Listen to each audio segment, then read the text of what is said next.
Math Curriculum Pre-K through 12. My name is Jenny McGraw. I am the Digital Learning Coordinator for a network of 25 Chicago public schools called the Academy for Urban School Leadership. We have over 40 one-to-one iPad classrooms, as well as several Chromebook one-to-one classrooms, some pilots with Kindles and Nooks, and many other mobile learning devices.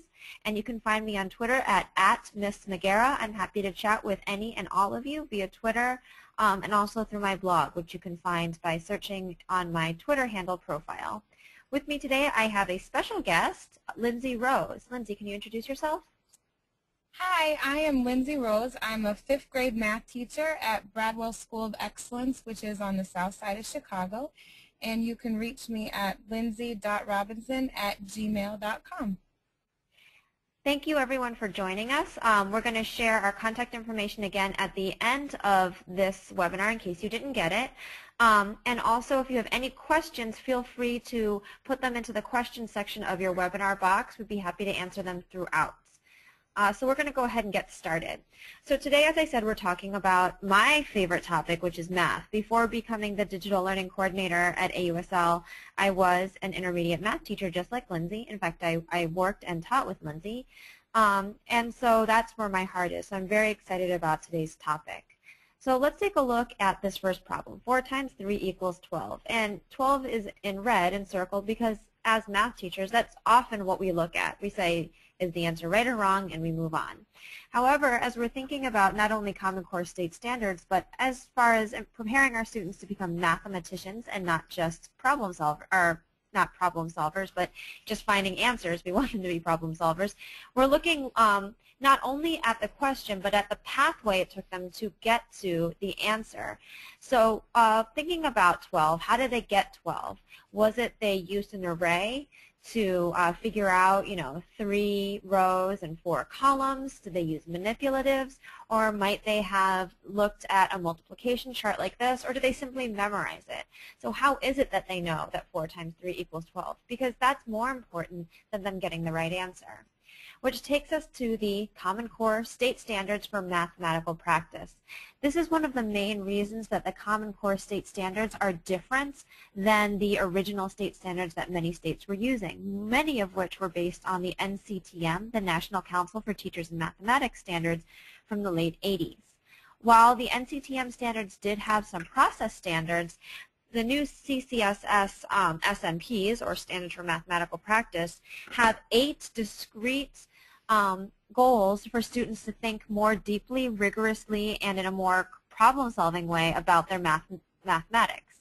The ones in red are highlighted red because they're often very difficult for you to assess or to teach. So making sense of problems and persevering in solving them.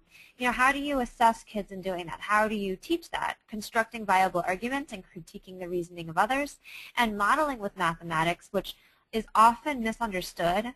SMP4 is often thought of as how do you use tools like math models or manipulatives, but that's actually SMP5, using appropriate tools strategically. SMP4 is about modeling real-world situations with mathematics. So how are you able to understand how the world around you is made up of mathematics, how you use mathematics in your everyday life. I'm going to pause for a minute because I noticed that Megan K can't hear anything. Lindsay, can you hear? Yes. Okay, if anyone else can't hear, and I guess you can't hear, oh, she says she can hear now. So if you can't hear me asking you if you can't hear, but if I'm going to go ahead and put into this chat box, if you can't hear, please let me know. And I'm going to send that to all of you, so hopefully if you can't hear me say this, you can put it in there. And I see Andrea and a few others are saying they can hear, which is fantastic. So let's not get held up by tech in this tech conference here. All right, so SMPs 1, 3, and 4, often very hard to teach. Specifically, however, SMP 3 is a really powerful standard for mathematical practice that we should be really paying attention to. And so there's a lot of words there, but basically all of this translate to math metacognition. How are we getting kids to think about their thinking, and how can we get kids to problem solve in a more overt way? And today we're going to talk a ton about how we can get kids to do that utilizing technology, specifically iPads. So the math problem we're thinking about today is how to add technology in math in a way that makes sense and not doing it simply for technology's sake, but to meet not only these Common Core state standards for mathematical practice, but to support our students' learning in a more robust and differentiated way. To do that, we look at another model. This is called the SAMR model. It's by Dr. Ruben Pontedera. And Lindsay, you're using this in your practice as well, right? Correct. Yeah, she has to say correct because I worked with Lindsay and I beat it into her. So she said no, I would drive over to where she is and we'd have words. I'm just kidding. I wouldn't come and do that to you, Lindsay. I don't even know where you are right now. Thank you, thank you. But the SAMR model is a 4-tier continuum that starts with substitution and moves up to redefinition. We use this scale when talking about it because it models how even if you have lots and lots in your substitution bubble, so you're doing more quantitatively with at the substitution level, one activity at the redefinition level is more weighty and more powerful than all those substitution activities. So we're going to talk now about what all of those mean. So take, for example, at the substitution level, flashcards. Flashcards is something we do often in our classroom. So how can we use technology to change the way that we're using them? At the substitution level, you're basically doing just that, substituting, swapping it out. So you have a math fact app that just gives you the facts and the answers. That's it. Really no big deal. Big whoop, right? At the augmentation level, it's a little bit more powerful. It's exactly what it sounds like. It's augmenting, so it's aptly named. In this situation, you have a timer and a scorekeeper. So it's something that paper and pencil flashcards can't do, but it's not really changing the game. Then we get into some transformative levels, which is modification and redefinition. And in modification, you have an app, program, or a tool that allows you to slightly modify or change the actual activity while keeping the goal in mind. So in this case, the students are not only solving the fact, but they're entering the product into this keypad right here, and then they have to read this chart to determine what the product is telling them to do. So in this case, because the product is 30, they can now see that they've hit a single. The final and highest level of this scale is redefinition, and in this case we have two students FaceTiming each other to discuss, to quiz each other on the facts, but then to discuss the metacognitive strategies that they use to memorize it. So why is 5 times 6 30? How did you remember it? Oh, my teacher taught me a multiplication wrap. Oh, my teacher gives me arrays. Oh, I have this trick that I use with my fingers. Oh, I have this rhyme that I memorized. So we're getting kids thinking about SMP3 to describe their mathematical thinking and to analyze the thinking of others, which is much more rigorous and thoughtful than simply just looking at flashcards or playing a math app game. The main point of the SAMR model is that at the redefinition level, there are activities that were otherwise impossible without the technology at hand. Without a technology, you can't FaceTime a student in another class. You can turn and talk to them, but that child has gone through the same math lessons that you have every single day and has the same background knowledge. If I FaceTime with a kid in another classroom who had a different teacher, they're coming from a different math background, their teacher has taught in a different way, so I'm really able to get at a more eclectic group of thinking and problem solving. I'm also able to use technology to move from teacher-centered to student-centered activities.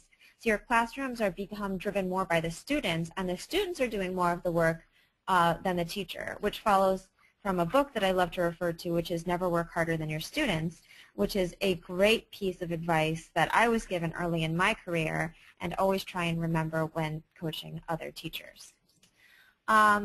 Lindsay, do you want to add anything about the SAMR model or anything that we've talked about so far? Nope. All right, we're going to keep going then. So today we're going to talk about two main levers: digitizing collaboration and assessment. And we have lots of different examples and videos to share with you. If you have any questions, please add them to the question box.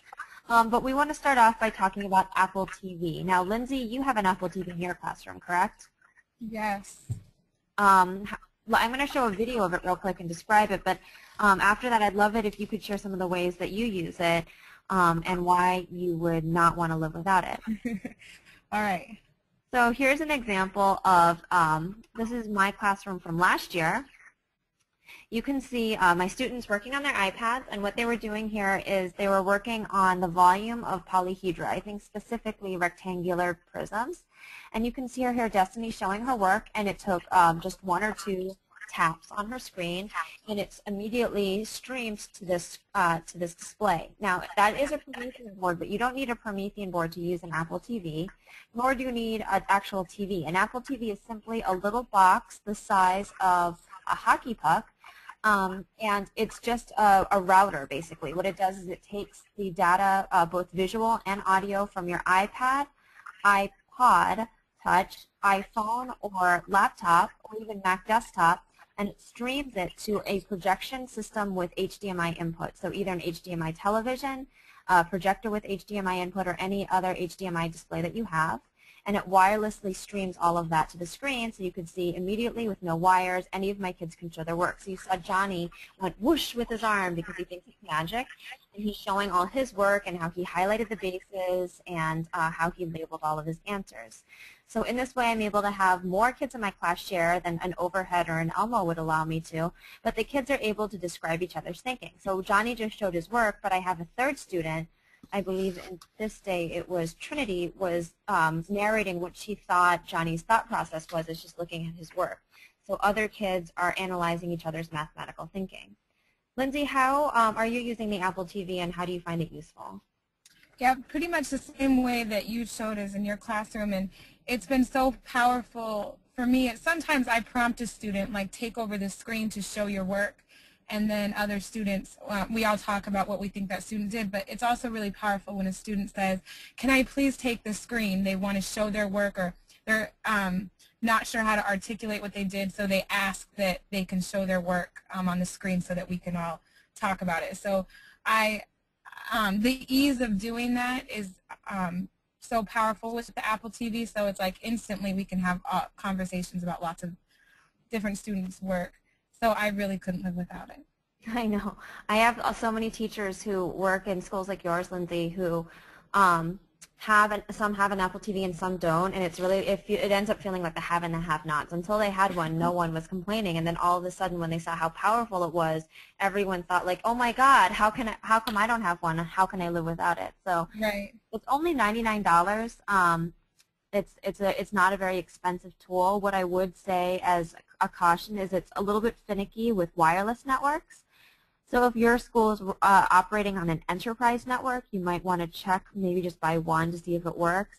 Or if your school is on a network that does not speak bonjour, and that's not French, it's a wireless language that allows networks to talk to each other. It's a very chatty network. So you might want to talk with your ed tech person or your tech co, or even just invest in one Apple TV for your classroom, see if it works, and if not, bring it home, because it's also a great entertainment tool. It's built to be an entertainment tool for your household, but we're finding it incredibly useful in our schools. Lindsay, are you having any issues with your network? I haven't had any issues with mine at all, and I bought mine myself too, and that was the best $100 that I spent on my classroom. Oh wow! And are you using the Apple Airport Wi-Fi network, or do you use the school's network? I use right now. I used to have to use the airport network, but now I'm just using my school's. Okay, great. And for those of us who are Chicago Public Schools teachers, Lindsay, which network are you on? Are you on CPS Wireless, or are you on CPS 5.1 whatever, whatever? 5.1 whatever, whatever. Yeah. Okay, so if for those of you who are CPS teachers and you want to learn more about that, feel free to message me on Twitter at Miss Mcgraw, MSMAGIERA, and there is a solution for you. I know that Chicago Public Schools has its own very unique set of issues, and I know many of you probably are not Chicago Public Schools teachers, but if you want to chat, I will do my very best to help problem solve with you as well. So moving on, another great way to share your work is through a free app called Doceri. The app itself is free. For the desktop version, which allows you to stream your desktop to your iPad, it's $30. So that's opposite of what an Apple TV does. An Apple TV allows you to take what's on your iPad and share it to your screen, as you can see in this video. So that, here's what's going on my iPad, whoosh, now here it's up on my screen. Doceri does the opposite. It takes what's on your computer screen and puts it on your iPad. If your computer is connected to a projector, either through Apple TV or a VGA cord, then you can stream, you can basically remote control your computer from your Apple TV, which is really powerful as well. So that's what it does streaming-wise, but what it also does is the same as other free apps like Explain Everything is not a free app, it's a paid app. But free apps like EduCreations, Show Me, and ScreenChomp. It allows you to screencast from an iPad, and it records what you're writing on it with a finger or stylus in real time, along with a voice recording, and then it plays it back as a video, which is really great for teaching lessons or getting kids to show what they know. So it's also really helpful for modeling. So as I'm teaching, I can use that as an interactive whiteboard. And I can take my computer and my iPad and get them to speak to each other. So it really helps with flash sites and things that don't run on the iPad. Like I said, it is an interactive whiteboard replacement since I can control my computer through my iPad. So if I have interactive whiteboard software on my computer, like Promethean or Smartboard, instead of buying the Smartboard or the Promethean board, I can control it through my iPad. And for $30, I'm doing the same type of thing. I turn my iPad into a giant IWB. I can also screencast my lesson, so as I'm teaching in real time, it's capturing everything I'm saying so that I can record my entire lesson and then share it with my kids who are absent or who need reinforcement to watch my lesson in real time later on at a later date to get support. Lindsay, are you using either Doceri or EduCreations or ScreenChomp, Show Me, anything like that in your classroom for teaching? Yeah, we use EduCreations. And how are you using it for instruction? I know you're using it for kids, but are you using it as an instructor at all? I use it like when, yeah, like you said, when modeling the work at times. And do you have any issues with it? No, couldn't live without that one either. Awesome. So Patricia A. is asking a question. She said, will you point out the diversity of the students enrolled in this class? Was this an inclusive classroom with students with disabilities, etc.? That class was my homeroom class last year. I had 30, gosh, it fluctuated. At the beginning of the year, I had 32. By the end of the year, towards the middle, I had 36, and then it went back down to 31. So I had a lot of mobility last year in that room. I was departmentalized, so I had 3 classrooms. In that particular classroom, I think we were at 30-some% IEP with special needs, and in another classroom we were upwards of 40%, and in another classroom we didn't have any students with IEPs, so they were grouped differently. They were 100% in that room, 100% African American, 99% free and reduced lunch, low income. We did have in one of my other rooms a Mexican American student, and in another classroom a Caucasian student.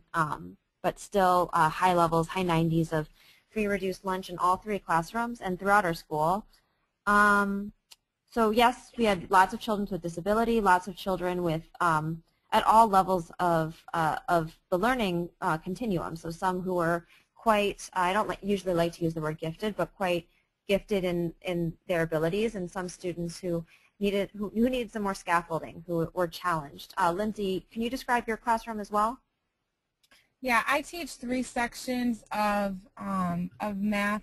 All my 3 classes are all heterogeneous, so they're students across like ability levels. And at my school, it's 99% free and reduced lunch, and 95% African American, 5% like Latino, and I have students with IEPs in like all of my classes, but we don't have an inclusion teacher right now. So and about like 20% of my students, according to like the NWA MAP test, like 20% of my students are on grade level. So and the rest, the 80% are below grade level. So that's what my demographic looks like. Patricia has a follow-up question, and she's asking, how do we make these screens available to students without vision or limited vision? The iPad's great because the accessibility features are really powerful. So there's something on it called text-to-speech, and it will read everything on the screen to the kid. So if the kid taps anywhere on the screen, it will tell them what they're tapping on, and then they double-click to tap on it. It's not, obviously, it's not as powerful of a tool for a student with limited vision, but you know, a worksheet, they have no idea what's going on there, and many schools don't have the capabilities to get Braille worksheets. The iPad can take a PDF worksheet, and a kid could tap on a question, and it will read the question to them, and then tap on the part where they're supposed to put their answer, and then actually narrate their answer in and say, I think the answer is 74 because, and it will use something similar to dragon dictation and type out their text for them. So I hope that answers your question. Tracy has a question for you, Lindsay, more about how you use educreations in your instruction.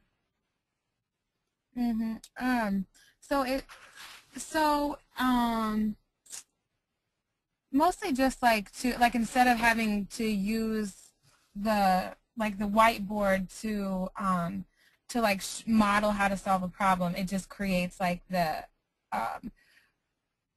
what do you call it, like a digital whiteboard almost, just so that you can be walking around your classroom, and if you were showing them how to do a problem like 4 times 3 equals 12, you know, just anything, you can be modeling that from your iPad rather than be attached to a whiteboard in the front of your classroom.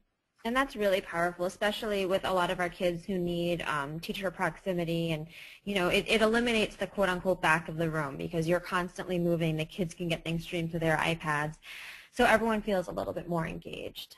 All right, we're going to move on. I see there's more questions, but we will answer them in a little bit just so we can get through all the other cool things we want to share with you.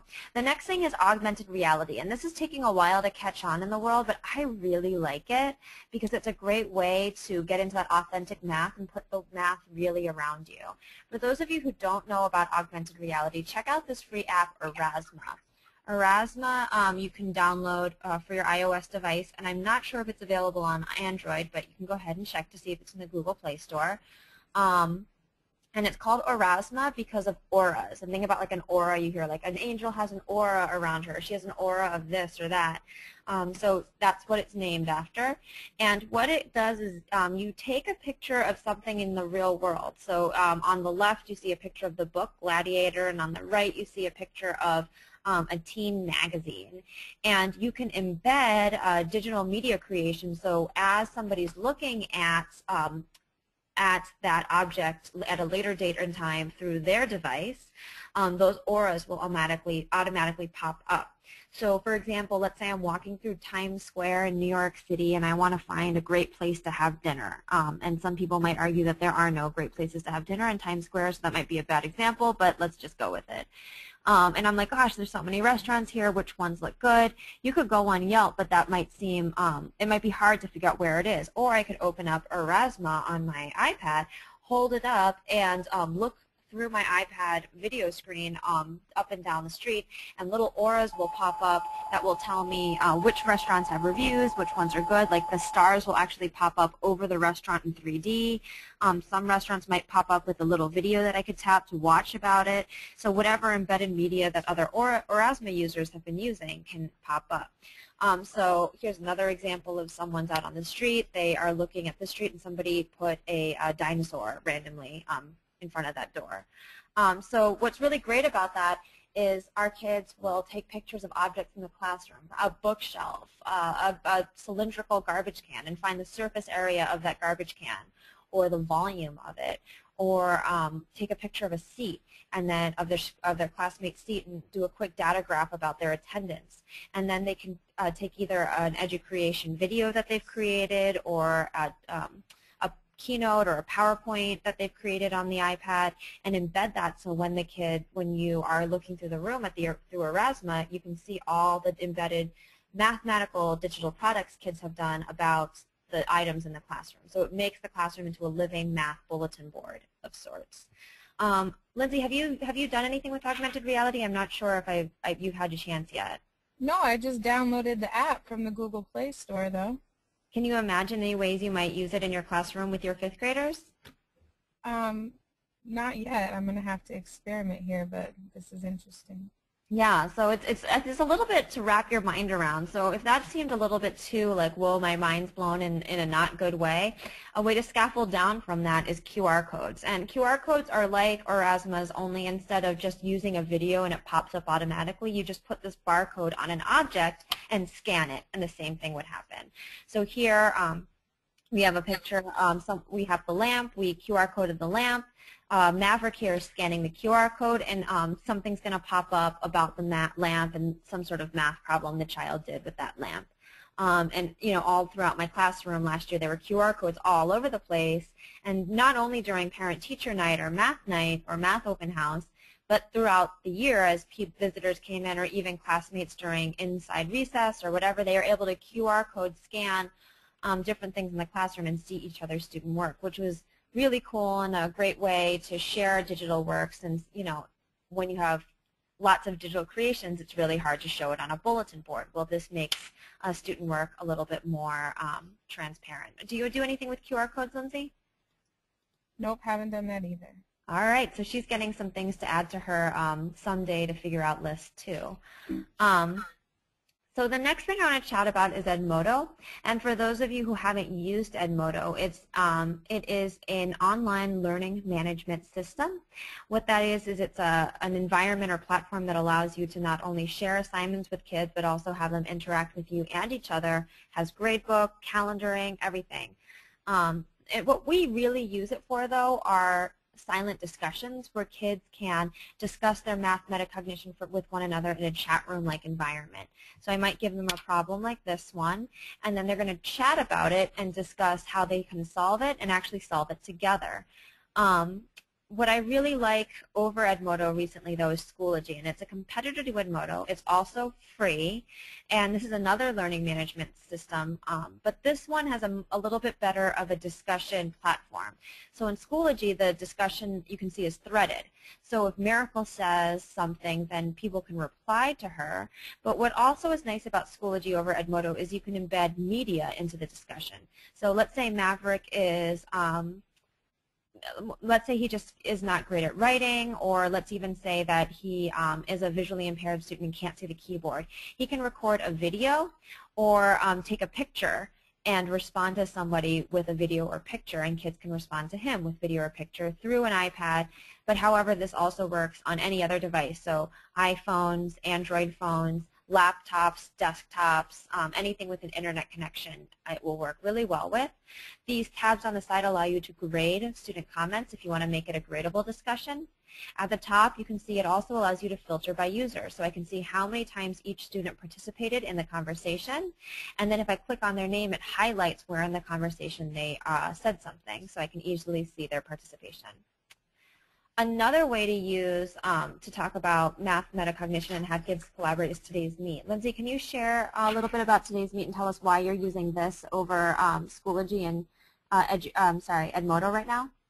Yeah, so I have used both Edmodo and, well, we started the year with Edmodo and then transitioned to Schoology, and then we were preparing for our standardized test, so my students hadn't logged in for a while, and I had a bunch of new students, so I felt like they probably all, we'd have to log a lot of them in, get them accounts and everything, but I wanted to have a quick silent discussion this past week, and so I decided to use Today's Meet, which students don't have to have an account or log in. All they had to do was have the web address. I created a room, and then I just sent them the link to the web address, and then all they had to do is type their name, and then they could start participating in the discussion that we were having about a math problem. So it's a really just quick and easy way to have a discussion without having students log into an account.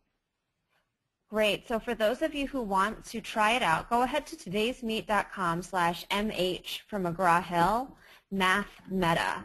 So go ahead and put that in a web browser, and you will be able to join a Today's Meet right now and try it out and chat with each other. So one thing about GoToWebinar is you guys really can't talk to each other that much, but on But if you want to join that, then you guys can start sharing some of your ideas there as well. I'm going to be really just checking the questions panel right here, but I'll go on today's Meet afterwards and look at your questions and respond to you if you leave a Twitter handle or email address. So again, in your navigation, it's todaysmeet.com/mhmathmeta, and then you'll get to a screen that looks like, oops, let's see if I can go on in this, right here, like that, and you'll be able to type your name in this blue box and click join, and then you'll be able to see everyone's chat here in that left-hand side box. I'll just leave the screen up for another couple of seconds while people can join. If you want to go ahead and try it out and just say hello or check it out. Something else I really like about today's Meet, I'm not sure if you said this, Lindsay, because I was looking at everyone's questions, but you can download the transcript afterwards. Did you say that already? I didn't say that, but that is really helpful, that you can get the transcript of it really easily. So for those of you who aren't sure what we are talking about by transcript is, unlike Twitter or some of other things, you have to use a third-party program to get it off. On today's Meet, at the end, I can actually download everything that everyone said and print it out and save it. Today's Meet does work like Twitter, though, where it has a character limit. I believe, is it 140 characters, Lindsay? Yes. Mm-hmm. So it's also really good for summarization and main idea for literacy, because it forces kids to say quickly what they say, instead of, when you say summarize, some kids write the entire book. So yeah, todaysmeet.com/mhmathmeta, and actually I'm going to check really quick and see if any of you have joined in it. Oh, so I already see that. Can you see my screen right now, Lindsay? The today's Meet screen? Yep. Yep. Okay. So you guys should be seeing, is this from chatting? We see hello. Max is saying hi, Lindsay. People from Texas. So you can keep on chatting here. If I put my name in here, Jenny, I'm able to join. I can say hello, everyone, and then put in my Twitter handle so that people can respond directly to me if they wanted to. So people can ask questions and chat, and I can see someone even responded to me. I said, can you see my screen? And Nicole said yes. So it's a great way for people to interact with one another. All right, are we back on the PowerPoint, Lindsay? Yep. Awesome. All right. So now we're going to talk about digitizing assessment. So Schoology, again, is a great platform not only for discussions but also for exit tickets. Previous to using Schoology for exit tickets, I was using Google Forms. And so what I was doing there is I'd have a Google form on my homepage, and actually I can show you that right now. Let me end show, and I can show you on here's my class page from last year and the previous year. And I would have the kids click right here on Math Exit Ticket, and then they'd have an exit ticket right here built in. And this one happens to be about factors, and it's not loading today for some reason, but it would be a Google form. And then when I'd open it, it would pop into a Google spreadsheet. The problem with that is that they wouldn't, first of all, I would have to grade it still. I would have to go through every single line and see what kids said and give them points. The second thing is the kids don't get immediate feedback until I tell them what they did. With the Schoology quizzes that I use as exit tickets, I could put in just one question like this. I can actually embed media into the question, which you cannot do on a Google form, and even Edmodo doesn't really, Edmodo being the other learning management system competitor, doesn't allow you to do this as seamlessly, but you can see I can actually put a picture of a square and a picture of a triangle and have the kid match the correct answer, or they could hand type it if I wanted them to. I could put in little videos here, so I could put a video solving part of a problem and say finish the problem solving on your own. So I could put both picture and video into a quiz, but then I can have the kids review their answers. So as soon as they submit and the data is taken, they can see what they got right or wrong and why. Then I can get all sorts of cool analytics and stats. So I can see what the question was. If I click see stats, I can see the stats on that specific question. I can see the average that everyone got. And then here I bleeped out all the kids' names because these are real students, but you can see how many times they attempted it, when their last attempt was, what their grade was, and I can even drill down deeper and get the standard deviation for that exit ticket. You can make a one-question exit ticket or entrance ticket, or you could do a 30-question quiz or final assessment. whatever you want. So it's a really quick, great way to do these daily formative assessments in your classroom. Lindsay, I know, are you still using Google Forms exit tickets? Well, I go back and forth because for most of the year I did it on Edmodo, and then once I transitioned to Schoology, doing it there, because I really appreciate that ability to like grade things, and then I also end up with a grade that I can use for my own grade book and giving students final grades. But right now I'm back to Google Forms embedded on my classroom website, just because of my trouble with having students log in. Yeah, so it's hard getting kids to like learn logins mid-year and even at the beginning of the year. So that's one thing you definitely want to invest some time at the beginning of the year. But you said, you know, next year, right, Lindsay, you're going to be starting off with Schoology, did you say? I don't remember. Yeah, I'm going to start off with Schoology, and one of my mistakes was for people who have kids with who have school email addresses. With Schoology, you have the option to use just a username that kids create, or email addresses. And so some kids did it with just a username and some with an email address. So being really thoughtful at the beginning about how you're going to have students do things like that is really important. Yeah, absolutely. And I know that oftentimes with Schoology and Edmodo, you can have the kids, like you said, create their own username and password, and they type in like one wrong letter, and they're confused for the rest of the year. So Exactly. making sure you go about that process, like you said, Lindsay, in a really thoughtful and almost guided way, especially Yes. for your younger kids. But we have kids as young as second grade using it, and they really do enjoy it and do quite well. So I had the students have been asking me, like, when are we going to get back on Schoology? So they definitely feel that it's beneficial to them. So it's important. they want it. They'll say when they want to go back to something. Yes. So Kathy and Jennifer had some good questions. Jennifer was saying, where do they show their work?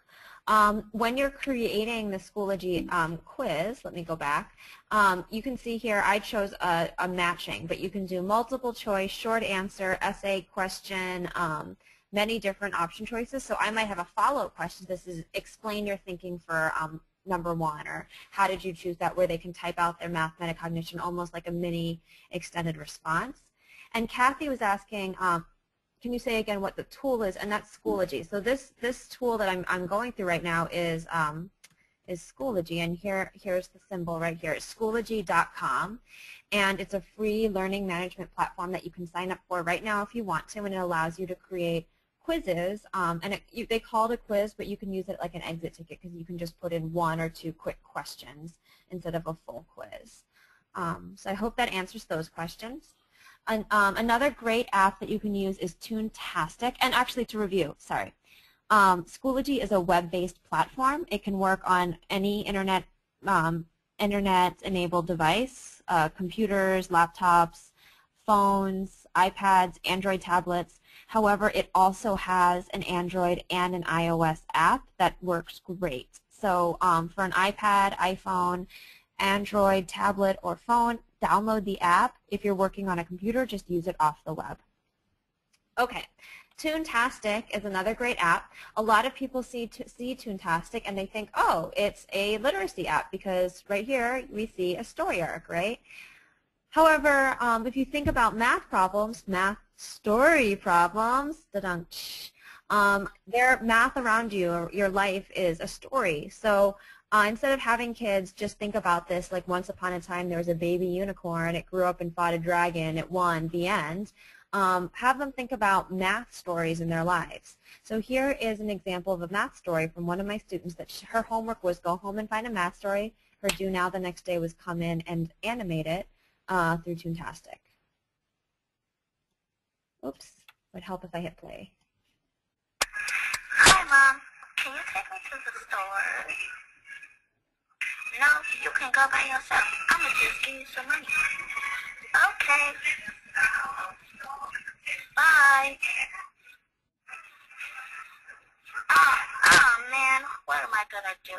I I don't know which one to buy because the little bag of chips cost 65 cents and the big bag of chips cost $1. I don't know which one to buy. I can either buy the 2 bag of chips for 65 cents or the 1 big bag of chips for $1. I'll figure it out. Oh, okay. I'm going to start with the math. I'm going to do 65 plus 65 to see if I have enough for 2 small bags of chips. So first, I have to start with the ones place. 5 plus 5 equals 10. So that means I have to keep the 0 and put the 1 in the tens place. I'm having a good start. Yay! Now I'm going to finish. So 6 plus 6 is 12, plus 1 is 13. So if I add that, then it will be $1.30. I don't have enough for that.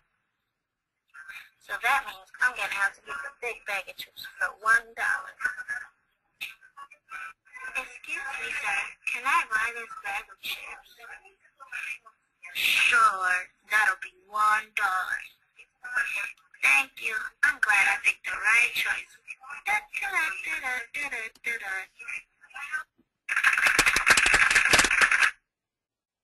So that was just an example. She did that in however long that that program was, or that video was, maybe a couple more minutes to draw her little pictures. You saw she was able to actually do a little whiteboard to show her math work. But a lot of apps, people say, oh, this is a literacy app or this is a math app. Part of redefining and innovating is thinking outside the box and thinking, how are you going to use this to support your kids' needs beyond maybe what the developer originally thought. So love this app. It's free. It's a great way to use them, Lindsay, have you used Toontastic or any other storytelling apps in your classroom? I've just like experimented a couple times with Toontastic, but I haven't done it like you where kids knew how to do it enough that they could do it quickly like that. Did the kids enjoy using it though? Yes, they loved it so much. So it's really easy to use, but it's really engaging too, yes. right? Yes. It's really cool. This one, Brittany had shown all of her, had done all of her own animation, but I have another one where there's actually built in, and actually I can show this to you really quickly. Meta. Let's see here. There's in this one, digitizing, and I won't show you the whole thing. I just want to show you some different examples really quickly. In this example, can you see this purple video right now, Lindsay? Yes. So here, this is your favorite student, Lindsay. This is Miracle. Lindsay used to teach Miracle, and Lindsay and Miracle miss each other every day.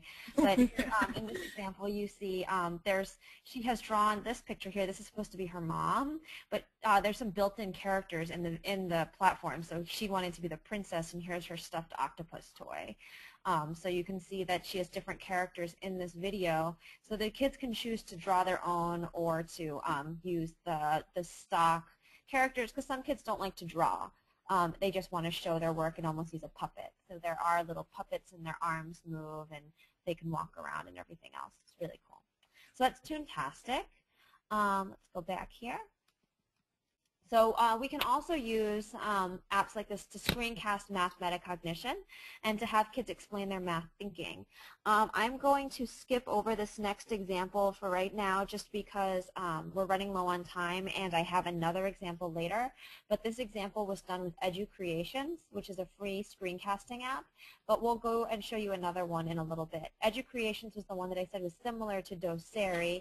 The only difference is doceri has many more features than EduCreations does. So if you were going to download one of them, I would suggest doceri, D-O-C-E-R-I. All right, so let's put it all together. And to put it all together, let's just talk about digitizing math metacognition as a whole. And to talk about that, you can't really talk about it without talking about authentic math inquiry and my hero, Dan Meyer, who talks about the 3 acts of math. And I actually think that another colleague of ours is on right now. I think I saw her, Julie Garcia, who also knows Dan and is out in his neck of the woods on the West Coast. Dan's a PhD candidate from the San Francisco area. He's out of Stanford. And he is, if you haven't heard of him, you need to look him up. He's incredibly talented and intelligent. And what he does is he takes real-world math problems that he finds in his life and makes short videos to get kids to really think more deeply about math and metacognition and problem solving. His blog is blog.mrmeyer.com. And on there he has great open source, Creative Commons licensed lesson plans and curriculum and videos for you to use with your kids. He is aiming more towards high school, upper middle school, but I've used them with kids as young as 3rd grade because they're just videos. So I just changed the question that they're really thinking about, and anyone can really solve them.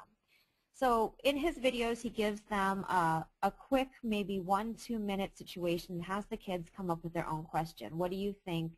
What are you wondering when you watch this? And then he has them solve the problem. So I thought to myself, hey, I can do this too. So I was at the grocery store getting something to eat, and I made a video with my phone. All right, boys and girls, here I am in the dairy section of Dominic's by my house, and I'm getting some stuff for dinner. And I need some sharp cheddar cheese. So I see here that I can get this Lucerne brand sharp cheddar cheese. It's 8 ounces. And for this package, I would be paying $2.99. So it's on sale today for $2.99 for 8 ounces. So $2.99 for 8 ounces for the Lucerne brand. Or I came over here and I noticed that there was Kraft brand, and for Kraft brand it's also... Okay. I'm hearing a little bit of echoing, so I'm going to go ahead and stop it there. Oh, it's still happening. Sorry about that, everyone. But basically, I go on and I look at more cheese, and the kids decide, hey, what she probably wants to find is which one's cheaper. And in my mind, what I was hoping the kids were going to do was find the unit rate. What's the price per ounce? But Eddie, in his Schoology exit ticket, wrote $16. And I was like, oh my goodness, what is Eddie thinking? He was obviously either not paying attention or just guessing. And then I watched his Educreation or Doceri screencast, and I was able to see his thinking. So let's take a look at how Eddie went about solving this. $10. That was $10, and it was 32 pounds and 32 ounces of shredded cheese. Then she went and found there's a little bag of cheese for 8 ounces for $3. And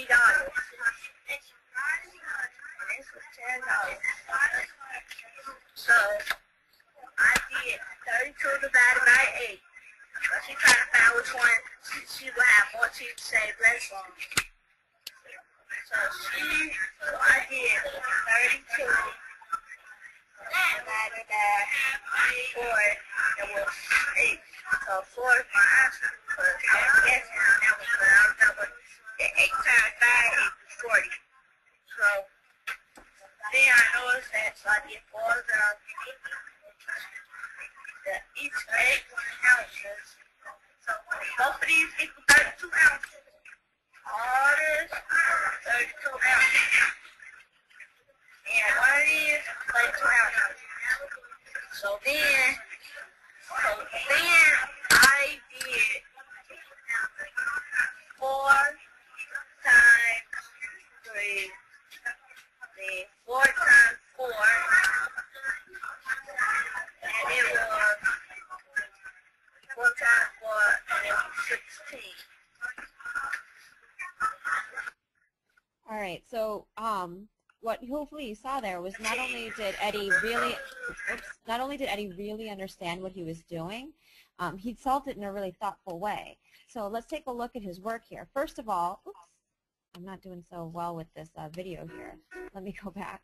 So first of all, here we see that Eddie estimated. The price of the cheese wasn't $3, it was $2.99. He was one of the only students in that group of 30-some who added that penny and rounded it up to $3. So Eddie has been shopping before. He understands leave a penny, take a penny. That penny's not going to do a big deal, and it's a lot easier to multiply 3 times 8 than trying to figure out 299 to multiply the hundredths place or the tenths place. Moreover, he is also an algebraic thinker. He's trying to do 32 divided by 8 equals 4. But what he ended up doing was 32, putting the 8 as the answer, the quotient, and finding 4 as the dividend, or the divisor, rather. And he thought of it in terms of multiplication. I don't know if you heard him, but he said he knows that 8 times 5 equals 40, and that's too big, so let me go down one. It must be 4. So he's estimating. He's using his anchor multiplication facts. He's thinking about it in terms of multiplication. He's thinking algebraically, like what is my variable if I try and solve for this. He's also a visual learner. You see that he's drawing pictures and circling them, so he's seeing these 4 bags of 8 ounces of cheese equaling up to this 32. And finally, he's making his own pathway. Because I didn't say to him what the question was or how to solve it, he's not just solving for rates because with some formula that he's copying off of an anchor chart or a board. He came up with this process himself. He said, all right, I have 2 quantities. How am I going to make them equal so I can compare how much each cost? The only reason he got it wrong was because he didn't label his answers. So you can see here he was trying to multiply 4 bags of cheese times $3 to get $12 for 32 ounces, but he accidentally forgot what the 3 stood for and changed it to a 4 and got 16, which would have still given him the same answer, that the 8 ounces would cost more than the 32 ounces bags, but not quite the right answer. So what I did at the end of this is, instead of me saying, Eddie, you forgot to label your answers and this is what you did, I had him watch his own video and see if he could figure out what happened. And he's watching it, and he's got his chest puffed down. He's like, yeah, I'm pretty fly. This is pretty awesome. And then when he got to this screen where he erased his work, he was like, oh, man. And he was like, oh, I forgot. Oh, can I do it again? And it was so much more powerful than me saying, Eddie, here's why you got it wrong, because he was able to see his own thinking and hear his own metacognition, and that was way, way more powerful. So I've been sharing this with Lindsay, and Lindsay did this in her classroom. Lindsay, is this video from this year or last year? It's from this year. Okay, so Lindsay, do you want to set it up for us at all, or do you just want them to watch it? Well, this, like I think it says in the video, like this was in October. So this is with a group of students who didn't have that much familiarity with iPads or with this process at all, but you can kind of see all that in the video. So. Okay. So let's take. Oh, and I had never done this either, so this was my first time too. Oh, this video was your first time? Yeah, of just using a video like this, this process, yeah. All right, so let's take a look. Oops. See if I can find my mouse. Here it is. Just kidding.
was trying to find out how many buses do we need to fit pre-K and 5th grade and kindergarten. So let's get started.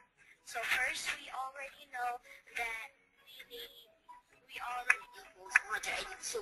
So that means it isn't enough room for chaperones to get on. So let me go back. So let me add 48 times 4. That's going to equal 192.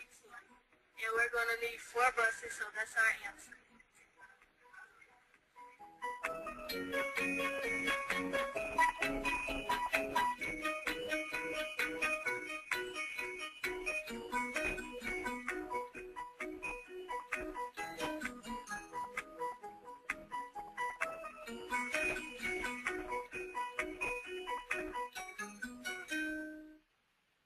So every time I watch that video, I get a little bit teary because maybe it's the music. It was so well done. So Lindsay, can you share a little bit? I love that this was your first time too. Can you take us through the process and what the kids learned, their experience? Yeah, I had done like kids showing their thinking with educreations and things, but I wanted to give them that video of the bus, and so. Because we were working on multiplication and using arrays as models for multiplication. And so one day I was trying to think of what I was going to make the video of, and then the bus was outside. So I ran outside one day and took the video of the bus, and then I had no idea what was going to happen. And that's kind of the scary part as a teacher of this different sort of teaching, is that you don't exactly know what kids' questions and their thinking is going to be. So you can see in the video, at first I showed them the video once and they were all like, "You're crazy, lady." And then as we started to talk about it, they became so invested in solving these problems, and like the classroom becomes a magical place where even students who tend not to be engaged are committed to working this out, and students all over the room are working together to try to like solve their problems that they've established. And of course this is like a multi-day process if you add in like then showing their thinking and being able to watch other students' educreations or whatever, dossier, whatever you decide to use to respond to one another and watch everyone else thinking. So it's been amazing to watch in the classroom. It's so powerful, and the kids are so much more engaged than a sheet of word problems, right? And it's so much more rigorous in terms of the thinking. So in terms of getting the kids' responses, I know we're coming right up on the hour here. It's easier to have kids peer review. So instead of you watching all 32 or 100 videos, depending on how many kids you see a day, have them watch each other's. Have them script each other's responses and their own response. So listen to it and writing out their extended response to get used to that, writing out math problem solving, to hear themselves thinking aloud in real time. And the app, again, to use for that, I'd recommend Doceri, D-O-C-E-R-I. For a lot of reasons, which I'm happy to talk to you offline because we're running out of time, but the app you saw in the video is Educreation. Similar but fewer features. Doceri is also free. So what does that look like in class? Here's your 60 minutes of class. What a lot of us do is the first 15 to 20 minutes is the lesson, where we're using the Apple TV to stream what we're doing, Doceri to instruct, and maybe Skype to have kids talk to other experts or each other. Do a quick exit ticket for 5 minutes, using Schoology for the exit tickets, then differentiating for the last 30 minutes using augmented reality, QR codes, Edmodo or Schoology, Kid Blog for the kids to blog their metacognition, Toontastic, Educreations or Doceri, and Paperport Notes was that PDF annotation app that you saw the kids writing over a worksheet. That PDF of the worksheet, that was the volume of polyhedra, the volume of the rectangular prisms where they were shading in and showing their work. Thank you guys so much for joining us. My name is Jenny McGraw. That's my Twitter handle. Teaching Like It's $29.99 is my blog. And Lindsay, can you share your email address again? Yep, it's Lindsay, LINSEY.Robinson@gmail.com. Thank you guys so much for joining us for this webinar. There is another one coming up in a few weeks in April about Googleizing your school, which we hope that you will also be able to make it for. That is on April the, let's see here, the 9th, Tuesday, April 9th at the same time, 3 o'clock Central Time, 4 o'clock Eastern Time. If you have any questions, feel free to tweet me, and I look forward to collaborating with all of you in the digital world. Thanks, guys. Have a great day. Thank you, Lindsay, for joining us. Thank you.